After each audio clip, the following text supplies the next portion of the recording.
Hey, this is why instead of creating YouTube videos, I'm going live on the Creative Habits Podcast Facebook page. This was to share some ideas on creating content amongst the chaos and distraction. So now I thought I'd share some of those ideas, and along the way, thoughts and examples on vlogging or going live with Canon M50. Check it out.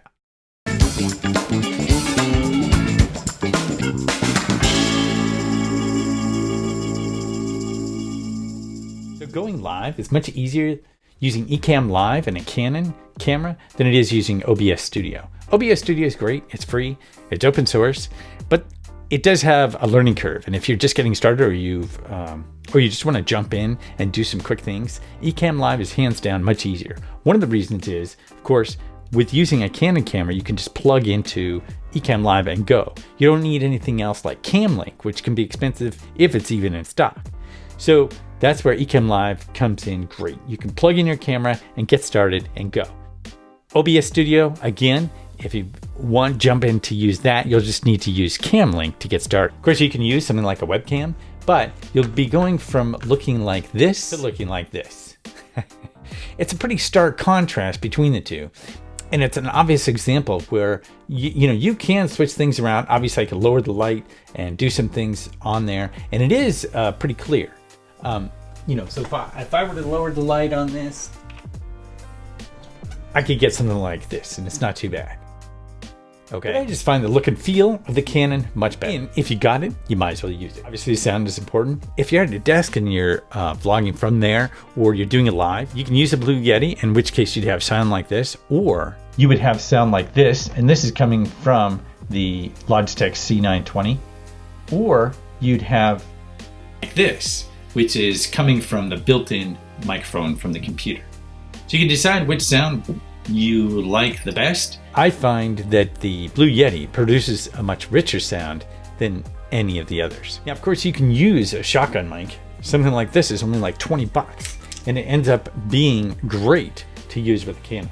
And what's great is with the Canon, of course, you can go in and manually adjust the audio volume. So if you do use something like this, and I do have another video where I show how to use this shotgun mic along with that boom stand so that you can have this above you. Not so it's in the thing, but I'm showing you. It's above you, but up and out of the way. So you can basically, for 20 bucks or a little more than 20 bucks, you can use this outside or wherever you are at vlogging, and you can also use it with your desk setup. Just having the mic stand, you can actually have this same setup and use the same mic and still get pretty good sound.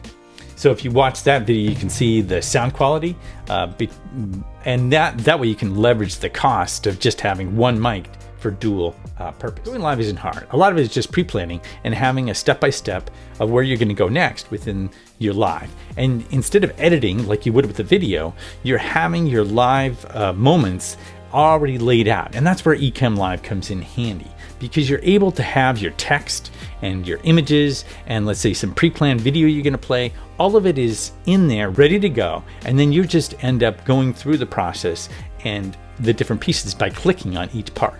So you can basically bring in different text and automatically it comes up like that. And with the click of a button, it goes away. You can do the same thing with images. You can also bring in video. Again, you can do this with OBS Studio, but it's a little more of a learning curve. So putting all this together, this is basically what a quick clip of going live is with using Ecamm Live. Here you are in your normal life, and what's interesting is that most of what you do, 95% of who you are by the time you're 35 years old, is a set of memorized behaviors, which is extremely important, because if you think about it, now is one of the best times because you're taken out of all your normal routines. So what's cool about this is it's fairly simple, but the whole idea isn't to go and say, okay, what do I need for this, and go out and buy all this expensive equipment or any equipment at all. Just go with what you have. You don't have to do the audio from a Blue Yeti mic. You can just use the audio you have. You can use the existing camera you have, whatever you've got, and then you bump up and improve along the way, because you can buy the different systems.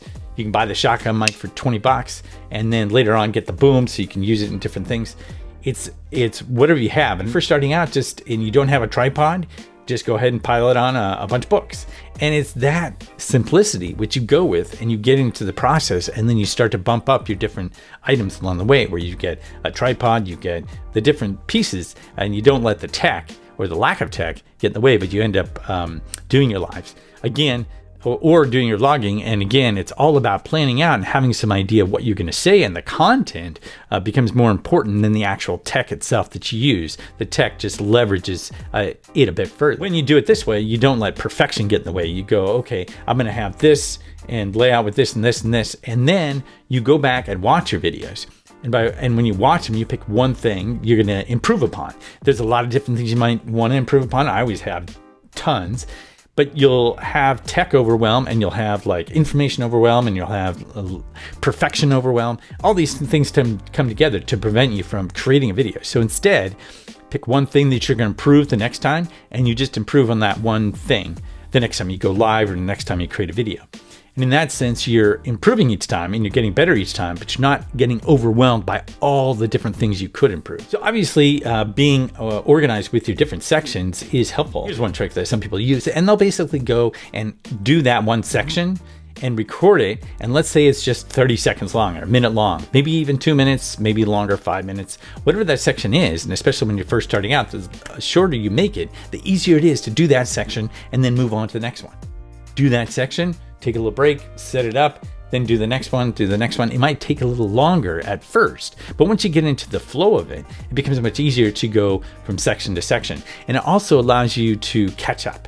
Like when you're first starting out, you might stumble and do things wrong, and it allows you to just catch up with yourself and then just refocus and do a section, and then refocus and do a section. The recording in sections allows you to take a break and then go to that next section and focus and take a break, much like the Pomodoro principle, working in 25-minute increments. Same sort of thing applies with creating sections of the video.